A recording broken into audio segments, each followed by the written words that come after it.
Being the dictator of the country Wano has got to be difficult. I mean, you're working constantly, day and night, to make sure that your citizens have a smile put on their face. It's hard work. And when you're Kaido, it's a very thankless job. But thankfully for him, he's only had 2 encounters of people trying to overthrow him. The first time, it was just a couple samurais. They only left a scar on his chest. But the second time was this rubbery boy you hear about in the newspaper from time to time, but you don't really think too much about it. Actually, the first encounter you have with this rubbery man, you one-hit him. Yeah, you just one-hit the shit out of him. Like, rightfully so, disrespectful for him even entering your country and trying to start a fight with you. Like, what the hell? And then that same rubbery boy comes back, infiltrates your crib, and tries to fight you. Even Oramax is on you in the same moment. But thankfully, you deal with him and knocking him off your roof, getting him off your property.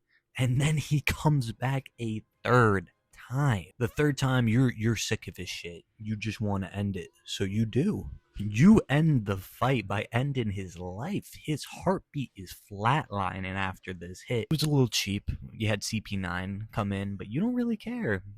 The fight's ended, and now you got rid of that buffoon. Or so you thought. Yeah, because it just so happens that you're in a fight with the main character and he just got bouncy rubber powers. Obtaining powers of a literal god, like anyone in his situation, he's quite curious of what he can do now. And who's better to test that out on than the guy who just whooped his ass? You can even see in this scene, Kaido is just trying to process, why is this white-haired man above my building? Is that a...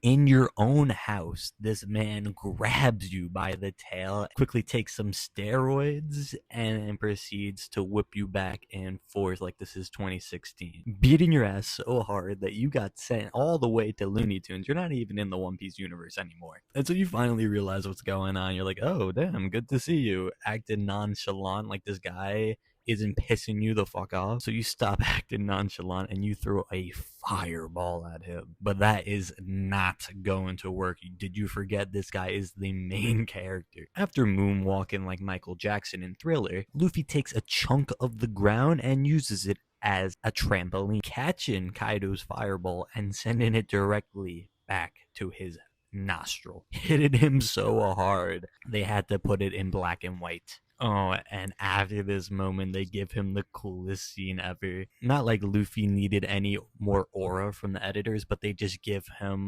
1,000 more aura right here. To be fully honest, Kaido a better man than me. If I see my opponent grow 50 times in size, I am running away, straight tail between my legs. But of course, Kaido's not like that. He is definitely going out sorry. So Luffy uses his ego to his advantage and uses him as a freaking jump rope. Please zoom in on his face. And finally, after all this tomfoolery, Luffy looks like he's about to lose it all. He's about to de-evolve into his first evolution, turning that man straight into a grandpa. But of course, Luffy uses Talk No Jutsu on himself to give him another power-up, sending him right back into the fight with the cleanest animation you've ever seen. Let me know if y'all like this style and want to see a part 2 because it's definitely coming.